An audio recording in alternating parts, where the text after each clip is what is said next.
No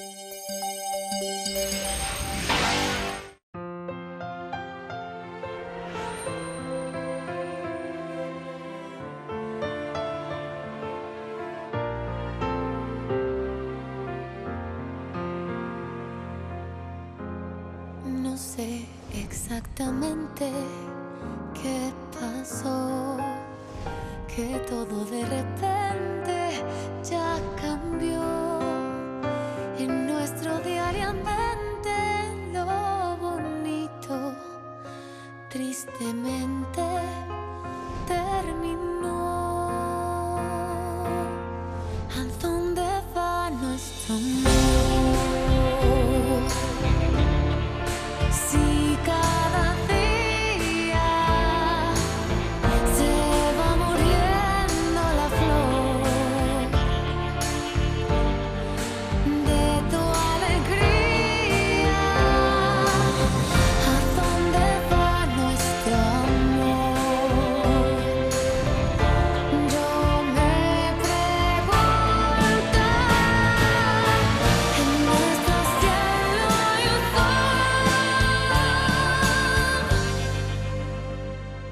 en agonía.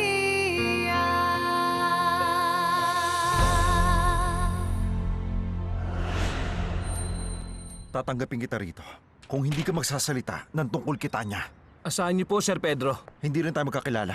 Kung yun po ang gusto niyo. Hindi niyo pwedeng tanggapin na lalaking yan. At bakit naman? Kasi tingin ko hindi magandang ideya na kunin niyo siya. Bakit naman? Yung mga magulang mo, may katanda na yung mga magulang mo, Benito. Kaya kailangan mo manatili sa bahay niyo. Nagkakamali ka, Fiorella. Isa pa, kailangan ko ang trabahong ito para masuportahan ko sila. Kasi nga matatanda na sila. Oo. Paano yung dati mong trabaho? Umalis na ako. Dahil ayoko na ng buhay sa syudad.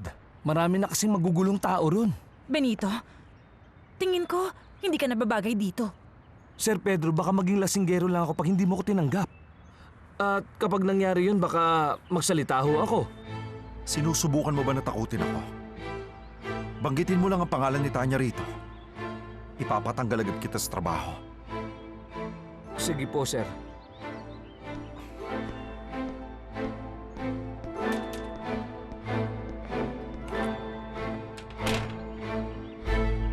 Benito, anong ginagawa mo rito?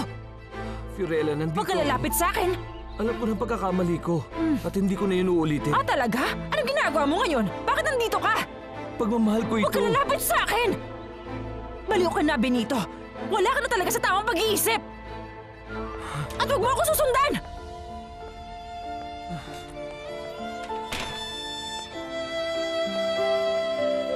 Pero sabihin mo sa akin, Julieta, anong nangyari sa inyo ni Anibal? May nakita kasi akong message ng isang babae sa cellphone niya. Huwag mong sabihin nagulat ka. Hindi. Hindi ako nagulat. Nasaktan lang. Masakit.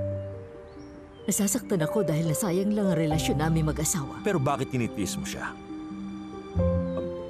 Julieta, paano mo natitiis na makisama sa lalaking yon?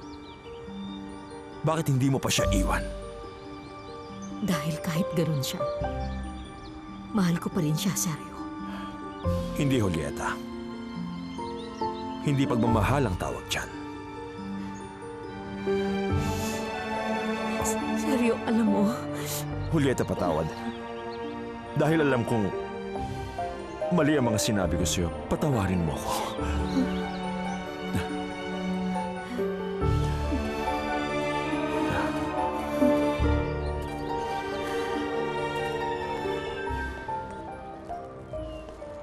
Gusto sana kitang makausap, mahal ko. Sergio, pwede ba iwan mo muna kami? Sige, Julieta. Iwan ko na kayo.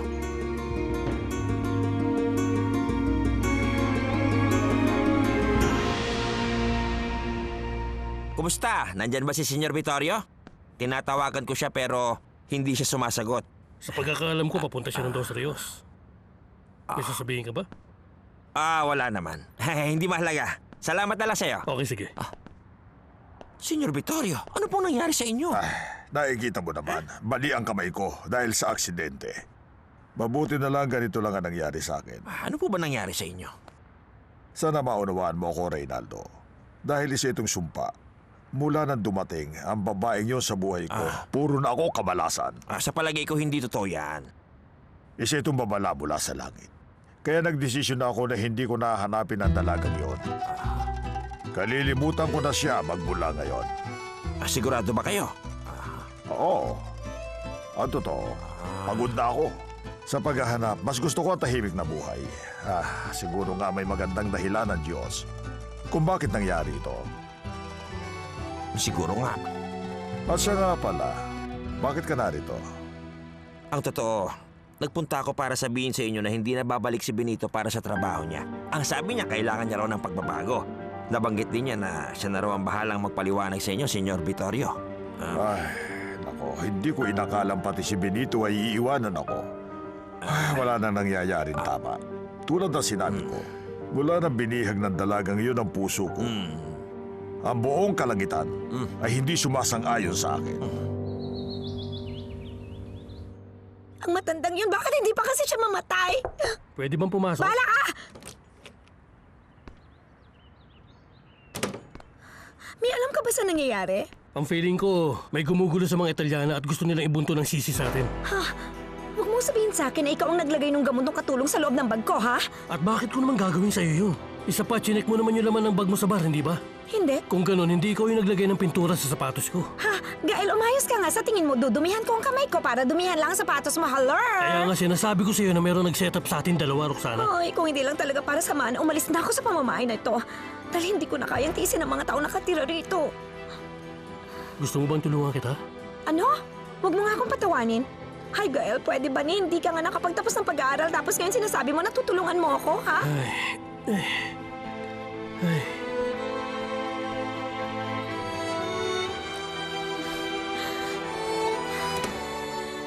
Okay lang ako. Huwag kang mag-alala. Oo, nakikita ko. Kaya nag-iisip na ako kung saan tayo pupunta sa oras na gumaling ka. Paano kaya? Gusto mo bang maligo tayo sa dagat? Hindi nga. Pero nag-aalala pa rin ako. Bakit? Iniisip ko kung sino yung kumuha ng gamot ko. Hindi pa rin ba maliwanag sa'yo? Ang alin? Sinadya yung kunin ni Ma'am Roxana para gumanti sa'yo. Talaga? Oo. Pakiusap, Gianna. Dapat mag-ingat ka. Lalo na sa mga tao nakapaligid sa'yo dito sa bahay. Lalo na sa babaeng yon. Huwag mo siyang lalapitan, maliwanag. Maliwanag. Pero ate, si Ma'am Roxana kasi... Sundin mo na lang ako, Gianna. Hoy girls, kumusta kayo? Benito! Kamusta? Tama na yan, Gianna. Halika. Dito ka lang sa tabi ko. Akala ko hindi na tayo magkikita. Ay, namin ni ate. Akala ko nga rin. Mauna na ako. Umayos ka, Benito. Ano kayang problema? Bakit biglang nabago ang mood niya? Sandali, halika nga, Benito. Kumusta ka? Ang mga magulang mo. Dinadalaw mo ba ako o si ate? Ang totoo, nag-apply ako ng trabaho at natanggap ako dito. Ang pagkakataon nga naman, no? Oo. Masaya ako para sa'yo. Tama, ako rin. Siya nga pala, may umaaligid ba na lalaki sa ate mo? Kay Ate Fiorella? Wala. Wala kasi siyang oras para sa mga ganong bagay eh. Wala siyang ibang iniisip kundi ang kanyang trabaho. Yun lang yun. Magkasama lang kami sa trabaho. Totoo. Nagsaya kaming dalawa. Tingnan mo, eto siya.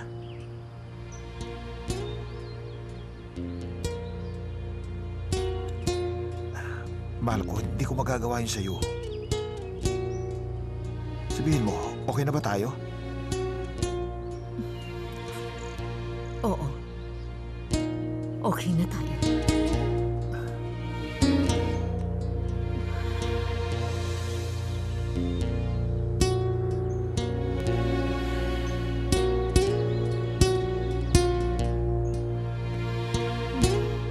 Anak siya ng namamahala sa building kung saan dati nakatira si Tanya. Ganun na nga, Fidel. Naghahanap siya ng trabaho at gusto kong bantayan mo siya. Walang dapat makaalam tungkol kay Tanya. Opo, sir. Sige. Mga walang silbi. Wala na ngang naitutulong. Sina Gael at Roxana po ba ang tinutukoy niyo? At sino pa ba? Puro sakit ng ulo na lang ang dala nila sa akin. At ano naman ang gagawin niyo sa kanila, Lola? Wala. Sa totoo lang gusto ko silang paluin ang tungkod ko pero baka masira lang ang tungkod ko kapag ginawa ko yun. Sakit talaga sa ulo ang dalawang yon. Ang totoo, lahat naman kayo ay mga sakit sa ulo.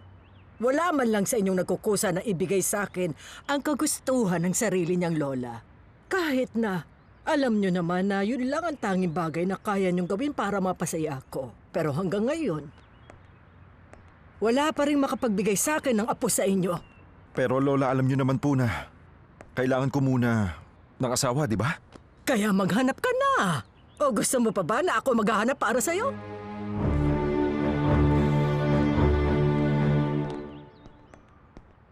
Ano? Huwag mong sabihin nagsiselos ka na naman sa pinsan mo, ha? Hindi, mali ka, Sonia. Naisip ko lang na kung magkakaroon tayo ng anak, baka magbago ang pakikitungo sa akin ng lola ko kapag nangyari yon. Matapos ang mga nangyari sa atin, Osvaldo, gusto mo pa rin ba magkaanak tayo?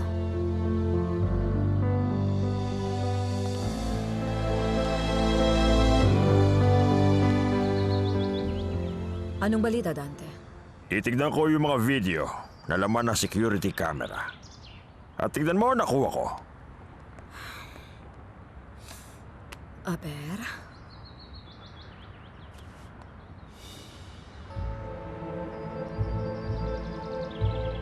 Ano namang makapala natin sa katulong na yan na nagsasayang lang ng oras na sa pagkakompute? Hindi naman yung katulong ang mahalaga dyan. Senyora, tingnan mo munang mabuti kung ano yung pinapanood ng katulong doon sa computer.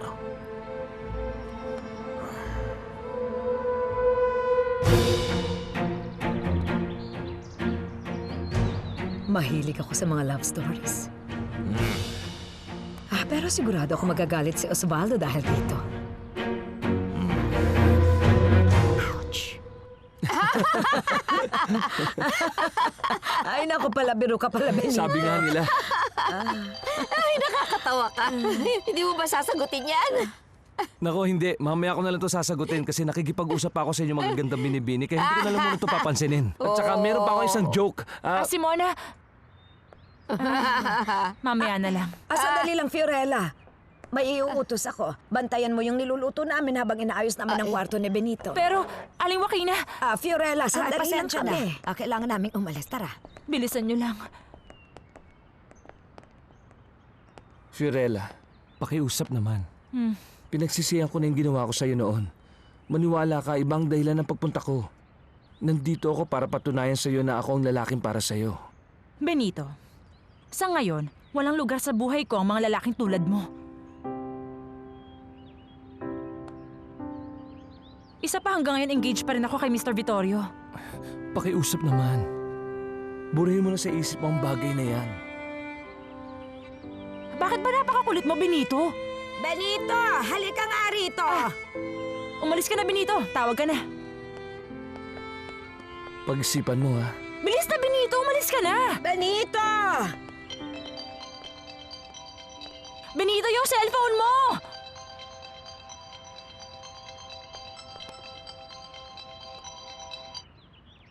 Hello? Pasensya na. Pero sino to? Nasaan si Benito? Naiwan ni Benito yung cellphone niya pero pwede kong sabihin na Teka, anong ginagawa mo sa cellphone ko? meron kasing tumawag sa'yo. Sagutin mo. Oo, alam ko yun.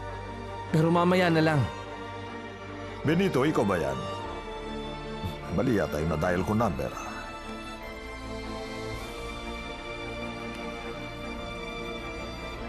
The number you have dialed is out of coverage area. Please try your call later. Tandaan mo, Benito. Magmula ngayon, patay ka na sa akin. Sinagot ko lang yung cellphone mo dahil may tumatawag sa'yo. Naisip ko lang kasi na baka importante ang tawag na yun para sa'yo. Kung ganun sa tingin mo, tama na sagutin mo ang tawag ng ibang tao kahit na hindi naman sa'yo yung cellphone? Hindi! Pero inisip ko lang na baka importante yung tawag dahil boss mo yung tumatawag sa'yo. Maliwanag ba? Okay, siguro nga tama ka, pero hindi na siya ang boss ko ngayon. Mamaya na lang. Mag-aayos pa ako.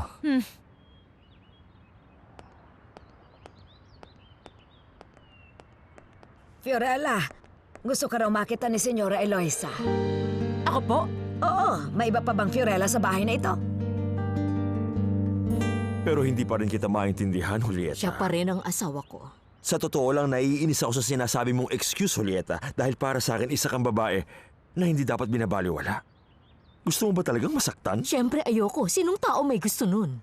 Sabihin mo sa akin, bakit hinahayaan mo na lang nasaktan ka ng ganyan ni Anibal? At huwag mong idadahilan sa akin na dahil asawa mo siya. Dahil kahit ano pang sabihin mo sa akin, katulad din ako ng ibang babae. Mali ka, Julieta. Dahil yun lang ang gusto ni Anibal na isipin mo. Sana maiisip mo na napakaraming mga lalaki dyan na higit pa sa kanya. At nakahanda silang iparamdam sa iyo na isa kang espesyal na babae. Pero hindi naman ako espesyal. Normal lang ako. Nagkakamali ka dyan, Julieta. Dahil para sa akin, ikaw ay espesyal. Sabihin mo sa akin, anong dapat kong gawin para maramdaman mong hindi ka nababagay sa iyong asawa? Wala. Wala kang magagawa para mabagong isip ko. At naniniwala akong ang bawat isa sa atin ay may nakalaan kapare sa buhay. Pero Julieta, makinig ka muna sa akin. Dahil kailangan mong imulat ang iyong mga mata. Alam mo, seryo, isipin mo ang sarili mo. Dahil sa totoo lang, alam mo, mas malala ka pa kumpara kay Anibal. Kaya nakikiusap ako sa'yo, tantanan mo na ako.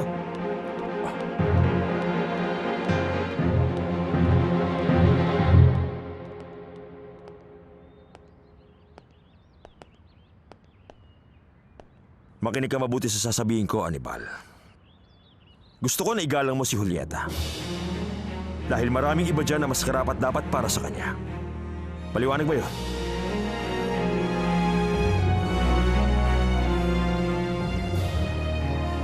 Anong problema ng lalaki? Nakikiusap po ako sa inyo. Hindi niyo na po kailangan kausapin si Fiorella. Alam ko po na nagkamali siya. Pero hindi niya na po uulitin yun. Alam mo, napansin ko na palagi mo na lang ipinagtatanggol ang dalagang yun, Apo. Hindi. Mali kayo dahil hindi ko siya pinagtatanggol. Ang totoo niyan, nauunawaan ko sa Fiorella at kung bakit naging ganun ang reaksyon niya sa mga nangyari. Bukod pa doon, muntik na rin mamatay ang kapatid niya. Bakit? Ganyan ang pagkakatingin niyo sa akin. Sa tingin ko, kasi kakaiba ang kinikilos mo pagdating sa dalagang yun. Mali ba ako? Pero si Fiorella ay... Pakinggan niyo po muna ako. Malaki ang pagkakaiba ng mundo naming dalawa. At ano naman ang ibig mong sabihin?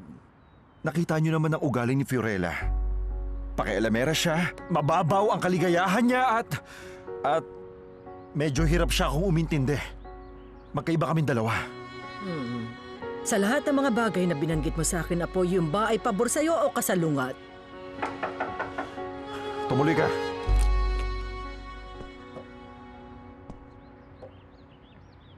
Ipinatawag niyo po ako? Oo. Pumasok ka rito. Sige po. Senyora Eloisa, bago niyo po ako pagalitan ngayon, tanggap ko po sa sarili ko na mali ang ginawa kong gulo sa bahay niyo. Nadala ako ng galit at di ko napigil ang sarili ko. Kaya pasensya na po. Patawarin niyo po ako at sana maintindihan niyo po ang ginawa ko. Pasensya na. Mukha yatang sobrang hinihiling ko sa inyo. Inaamin ko, may pagka-ignorante ako. Alam ko pong hindi po ako katulad niyo na isang kagalang-galang na babae na may pinag-aralan at ang gusto ko lang sabihin sa inyo ay hindi ko naman po kasalanan na... Okay, naiintindihan ko na. Ano po? Maliban sa pagiging ignorante mo, masasabi kong may pagkabingi ka rin kasi. Senyora Eloisa, narinig ko po ang sinabi niyo. Mabuti. Ibig sabihin nun, hindi ko na kailangan pang ulitin na lahat ng mga sinabi ko sa iyo kanina. Opo. Maliwanag na po ang lahat. Aha.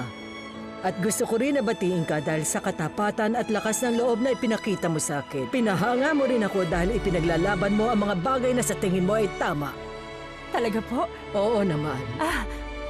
Kung ganoon, maraming salamat. Pero sa pamamahay na ito, may mga batas na dapat mong sundin habang nakatira ka dito. At sa ayaw at sa gusto mo, obligado ka na sundin ang lahat ng mga yon. Tulad na ibang taong nakatira dito. Naunawaan ko po kayo, senyora. Pero ang bahay na to, marami nakatira na kailangan sundin. Ay, sang-ayon ako sa sinabi mo, Fiorella. Hindi ko sasabihin sa inyo yon ng harapan, pero... Ganun nga po. Ang totoo, naisip kong hindi magandang sinabi ko tungkol sa kanila, pero... gusto ko lang po na sabihin sa inyo na... Hindi na, Fiorella. Hindi mo na kailangang magpaliwanag pa. Gusto ko lang naman ipaintindi sa iyo na walang sino man sa inyo ang pwedeng lumabag sa mga batas na meron ang bahay na ito. Maliwanag po.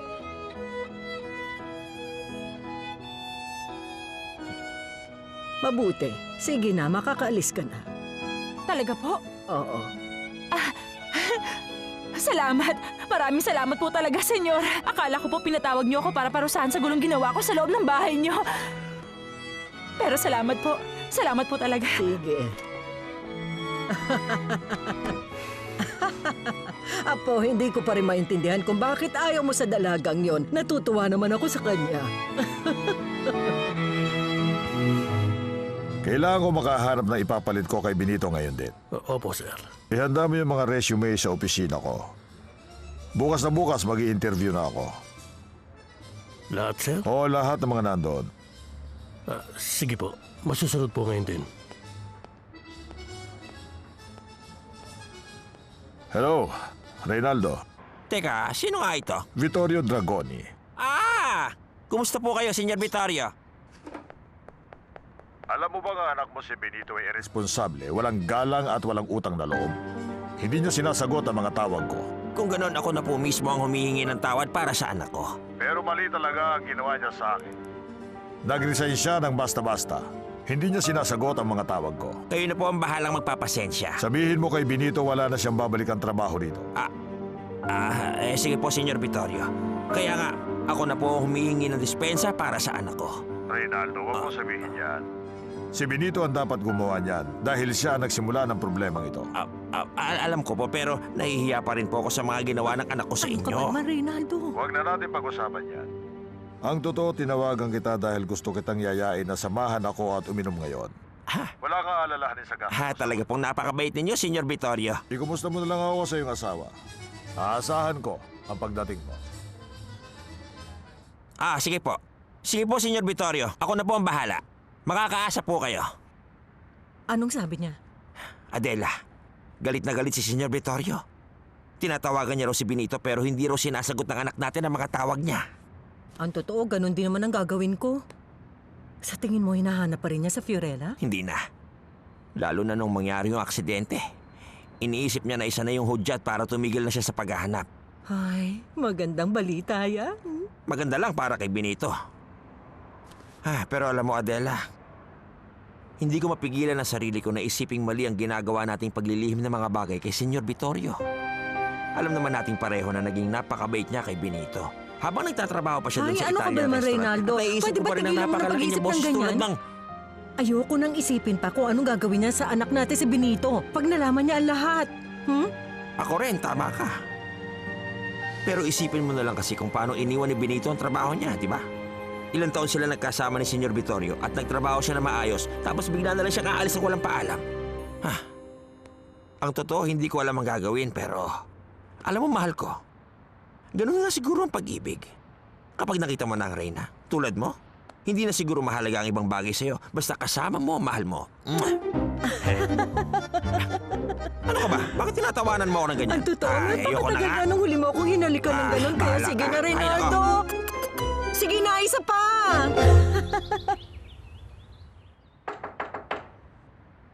Sino yan? Ako po ito, senyora. Tuloy ka. At ano naman ang kailangan mo sa akin ngayon, Dante? May nag-aaway na naman ba? Wala naman pong nag-aaway. Pumunta lang po ako rito dahil ipapaalala ko po ang kaarawan ni Don Maximo. At gusto ko po kayong tanungin kung may pinaplano kayong gawin para masimulan ko na ang paghahanda. Ito ang unang taon ng kaarawan ni Maximo. Nawala siya dito. Ilang taon na po ba siya? Huwag mo nga akong pinaglololoko, Dante. Dahil alam mo naman talaga kung ilang taon na si Maximo ngayon. Mabuti na po yung sigurado. Huwag mo nang ituloy kung ano man ang binabalak mo. Alam kong marami kang nalalaman na sekreto na itinatago ng pamamahay na ito na hindi mo pwedeng sabihin sa iba pero binabalaan kita. Huwag mong gagamitin Pero wala yan po akong laban binabalak, sa akin. senyora. Maniwala po kayo dahil nananatili pa rin mataas ang respeto ko para sa inyo, senyora. Ay, respeto. Siguraduhin mo lang. Totoo po yun, senyora. Mabuti. At wala naman akong masasabi sa iyo dahil hanggang ngayon nananatili ka pa rin tapat. Hindi magbabago yun, senyora Eloisa. Wala po kayong dapat na ipag-alala sa akin. Siguraduhin mo lang. Dahil hindi ako magdadalawang isip na ilabas ang lahat ng mga sekreto mo pag kinalaban mo ko. Maliwanag? Opo, senyora. Pero patungkol nga pala doon sa kaarawan ni Maximo, gusto kong ihanda mo ang pamilya tulad ng ginawa ni Maximo na pangangaso taon-taon tuwing sumasapit ang araw ng kaarawan. Sasama po ba kayo? Hindi. May iiwan ako. Hayaan mo na lang sila. Dahil napakasakit pa rin sa akin ang pagkawala ng aking asawa. Mas gusto ko na mapag-isa ako. Magpakalayo-layo muna para makalimutan ko ang mga nangyari. At saan kayo pupunta? Ewan ko. Ako na ang bahalang maghanap ng lugar. Dahil nahihirapan lang ang loob ko sa pamamahay na ito. Si Maximo at ang lahat ng mga alaala ng pamilya namin. Yun ang nagpapahirap sa akin. Maliwanag po. Gusto niyo po bang ihanda ko po ang mga aso para sa pangangaso? Ang tinutukoy ko po ay ang inyong pamilya. Oo, naunawaan ko. Ikaw na ang bahala doon, Dante. Sige po, senyora.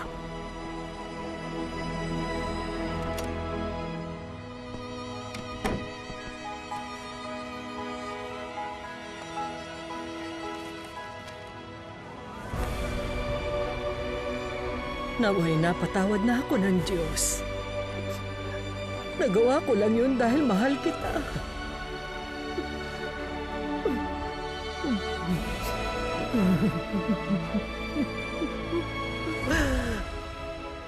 Mabuti naman at hindi ka pumasok ngayon sa trabaho.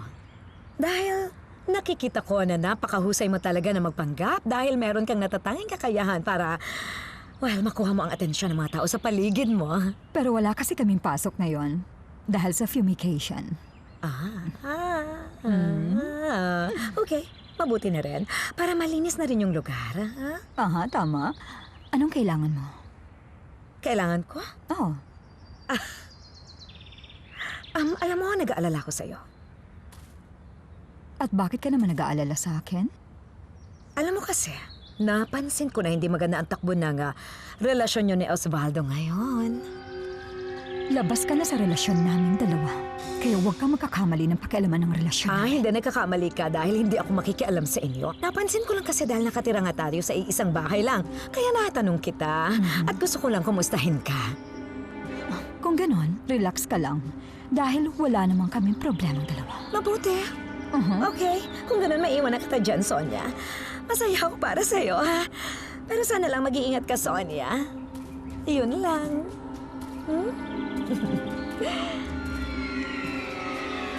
Sabi ni Federica, hinahanap mo raw ako. Ang totoo niyan, wala naman akong sasabihin sa'yo. Gusto ko lang ibigay sa'yo ang mga ito. Ano meron dito? Panoorin mo na lang, Osvaldo. Sabihin mo na kung anong laman nito. Mga video yan. Panoorin mo yan ng mag-isa.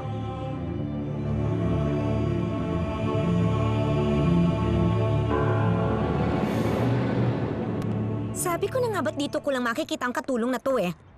Kunwari lang na may sakit ka. Pero sigurado akong ginawa mo lang yon para siraan ako sa kanila.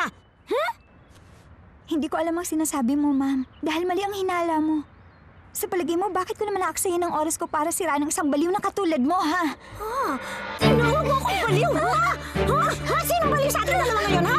Ngayon, ipapakita ko sa'yo na nagkamali ka sa pagbangga mo sa akin. Ininsulto mo nga ako at ipinahiya mo ko sa harap nila, ha? Lagot ko dahil ngayon, papatayin kita. Ano gulo yan? Magbabayad ka ngayon sa akin. Sana anong ginagawa mo sa kanya, itigil mo yan! Ano ba? Tinuturuan ko lang naman Talaga siya bang niyan. bumabaliw ka na? May sakit si Gianna! Mali ang ginagawa mo! Umalis ka na! Pero hindi ko papayagan na sirain ang katulong na yan ang pangalan ko sa buong pamilyang Angeles, lalo na sa lola natin. Hindi mo na kailangan alalahanin pa yon. Dahil ikaw na ang gumawa nun! Kaya Roxana, pakiusap, umalis ka na! Ano ba? Hoy! Huminahon ka, Gianna. Wala na si Roxana. Gianna, tama na. Wala na siya, kaya tahan na. Okay na ang lahat. Shh, akong bahala sa'yo. Okay, tama na. Hindi kita pababayaan. Nandito lang ako. Walang aapi sa'yo. Okay ka na ba? Opo. Salamat, Sir Pedro. Gagaling din ang sakit mo. Tingnan mo. May regalo ako sa'yo. Regalo? Tingnan mo. Para sa'yo ito. Sir Pedro, hindi ko po matatanggap yan. At bakit hindi? Alam mo, nilagyan ko yan ng mga kanta na sigurado ako na magugustuhan mo kapag naglalakad ka sa labas. Mahilig po ako makinig ng mga musika. Pero hindi pa ako nagkaroon ng gadget na katulad nito. Kaya mula ngayon, sa'yo na to. At sana nagustuhan mo. Alam ko kasing mahilig ka makinig sa mga musika. Maraming salamat po, sir. Hindi ko po alam kung paano ako makakabawi. Dahil lagi niyo ako pinagtatanggol tapos may regalo pa ako ngayon. Hindi mo naman kailangan bumawi. Ang mahalaga ay gumaling ka, Gianna. Para hindi mo nakakailanganan ng tulong ko sa susunod. Tingnan mo! Ito ang paborito kong kanta. Pakinggan mo. Ako na. Sigurado matutuwa si ate kapag nakita niya to. Nagustuhan mo ba? Siyempre naman, sir. Masaya ako at okay ka na. Salamat. Ang katulong ni Juan. Ha? Magbabayad siya sa ginawa niya. Hindi niya alam kung sinong binabangga niya. Roxy, okay ka lang? Mukhang galit ka. Dahil naiinis ako, Gael. Napaka-bobo niya. Sino ba yun? At sino pa ba? E di yung bobong katulong. Pero medyo may utak din pala siya. Dahil nagawa niya ibuntan sa akin ang sisi sa isang Teka, bagay na sandali, hindi ko relax ginawa. lang. Roxana, pwede ba ipaliwanag mo muna sa akin ang nangyayari dahil naguguluhan ako? Dahil plinano ng katulong na yon para pumangit ang tingin niyo sa aking lahat. At ang masama pa nito, may suporta siya ni Pedro. Ay, alam mo, Gael, kung gusto mo akong tulungan, gagawa ka ng paraan para mawala ang katulong na yon dito sa bahay. Pero Roxy, Ngayon din. ano ba talaga nangyari? Bobo ka rin, ano? Kanina pa ako nagpapaliwanag. Plinano ng Gianna na yan ang nangyari sa akin. Dahil siguradong gusto niyang gumanti sa akin kasi sinumbong ko siya kay Lola Eloisa nung binasa niya ako ng isang araw, Kung Gael. ganun, paliwanag mo sa akin kung bakit niya ako idinami sa pagganti niya. Siguradong may ginawa ka rin sa Roxana, kanya. huminahon ka muna. Sa tingin ko, hindi naman niya sinadya yun dahil muntik na nga siyang mamatay. Hindi ako naniniwala dahil arte lang niya ang Mali ka, lahat. Roxana, dahil chinek ko siya. Nangihina ng vital signs niya at Bakit kita paniniwalaan, ha? Hindi mo nga alam kung alin ang patay at buhay, di ba? At tumigil ka na nga sa pag-aaral. may dahilan ako kung bakit tuminto ko sa pag-aaral. Talaga ano yon? Dahil wala ko naaalala sa sinabi mo sa akin. Hindi ko kailangan na sabihin sa'yo lahat ng mga desisyon ko. Okay, Gael, relax ka lang. Ang totoo naman hindi na ako interesado eh. Dahil ang tanging gusto ko lang naman ay tulungan mo ako na mapalis ang katulong na yan sa bahay na ito, okay? Yun lang. Huh, diyan ka na nga.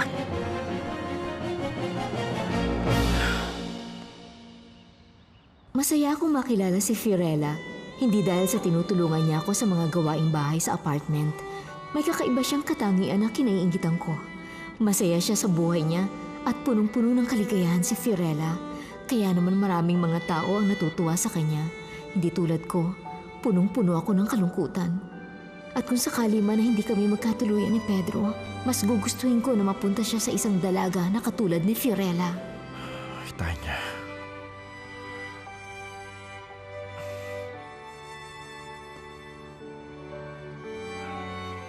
At kung sakali mang hindi kami magkatuloy ni Pedro, mas gugustuhin kong mapunta siya sa isang tulad ni Fiorella.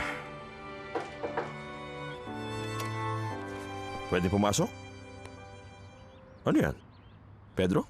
Libro lang po, Papa. Pero bakit mo itinatago? Hindi naman po. Talaga? May itatanong ako sa inyo. Huwag kang magpakasal. Dahil ba yan sa mama ko? Hindi anak, biro lang yon.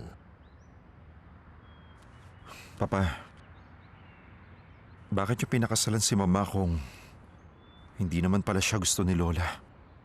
Pinili kong pakasalan ng mama mo dahil siya talaga ang mahal ko. Alam kong hindi naging maganda ang relasyon namin ng iyong mama. Dahil nga, nawala siya sa atin. At nung nawala siya, naglaho din ang lahat. Kaya naman naging palaasa ako sa mga magulang ko. At pati sa'yo, na anak ko. Inako mo ang responsibilidad ko. At ngayon sinisisi mo ang mama ko. Nagkakamali ka dahil hindi ko gagawin yon.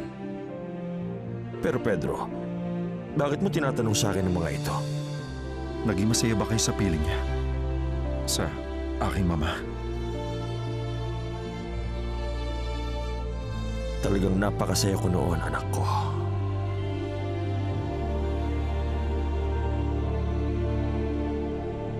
Maayos ang lahat. Para sa akin. At sa kanya.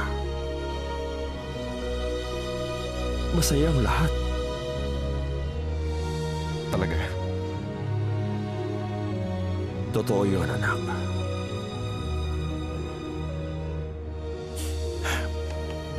Ano nga palang itatanong mo sa akin? Naitanong ko na po. Salamat, Papa.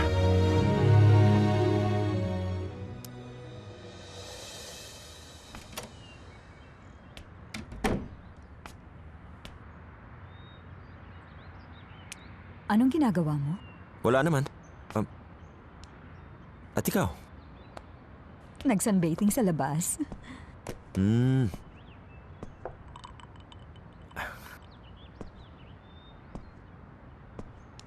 Alam mo, paano kaya kung gamitin natin ang oras na to para gumawa tayo ng apo para kay Lola Eloisa, ha? Apo ng lola mo? Aha. Pero di ba magiging apo niya na sa tuhod yon? Kung ano man yun. Ibig sabihin, gusto mo lang na gawin natin ang bagay na to dahil gusto mo lang ibigay ang gusto ng lola mo. Tama ba ako, Osvaldo? Nagkakamali ka. Gusto ko dahil ikaw ang asawa ko. Tama ka. Ang asawang hindi mo sinisipingan mula ng... hindi ko na maalala. Ay. Medyo naging busy lang kasi ako, Sonia. Maghanap ka na lang sa labas ng ibang mga utungo dahil wala akong balak na tulungan ka para maibigay ang mga bagay na hinihiling ng lola mo. Pero hindi nga yun ang dahilan. Mamaya na lang. Lalabas muna ako.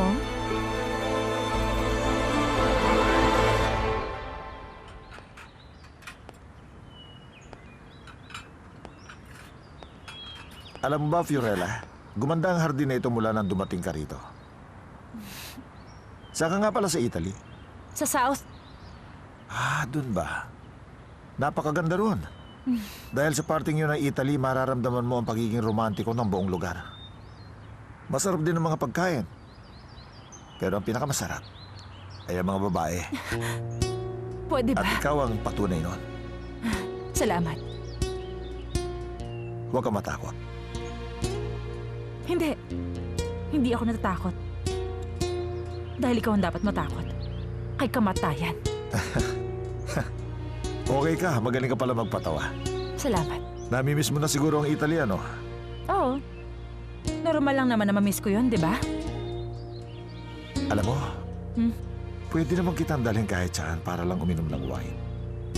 Hindi. Dahil may trabaho ako. Sige po. Ito lang ang payo ko sa'yo. Mas mabuti kung pagbibigyan mo ako. Maliwanag ba? May problema ba? Bitiwan mo ko. Sandali. Sino ka ba? Ako si Benito Segura, yung driver ni Senyora Eloisa. Ganun ba? Dapat naglilinis ka na ng kotse. Kaysa gumagala ka lang rito. Tama ba ako?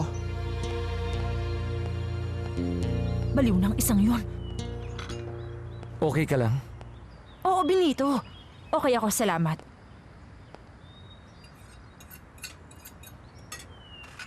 Kaya kong sarili ko. Hindi kita kailangan. Oo, alam ko yun. Pero tandaan mo, ako ang guardian angel mo. Sigurado ka? Mali, Benito.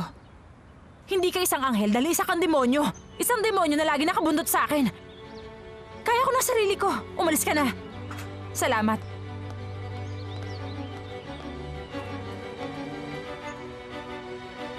Mukhang mahihirapan na akong kumbinsin si Fiorella.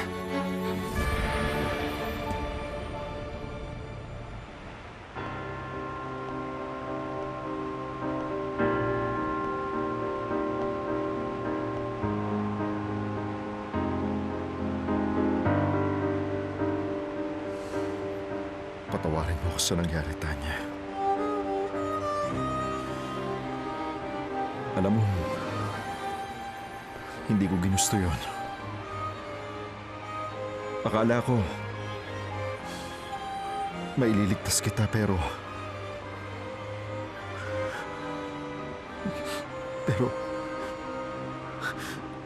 nakita mo naman ha. Pumalpak ako. At... patawarin mo sana ako. Dahil sa hindi ko nasabi sa'yo kung gaano ka kahalaga sa aking buhay, Tanya. Oo, nandito ka lang sa puso ko at sa aking mga alaala. Pero ngayon, nagdesisyon akong mas kilalanin pa si Fiorella. At nakahanda akong ibigay sa kanya ang lahat ng meron ako. At dahil dyan, humihingi ako ng tawad.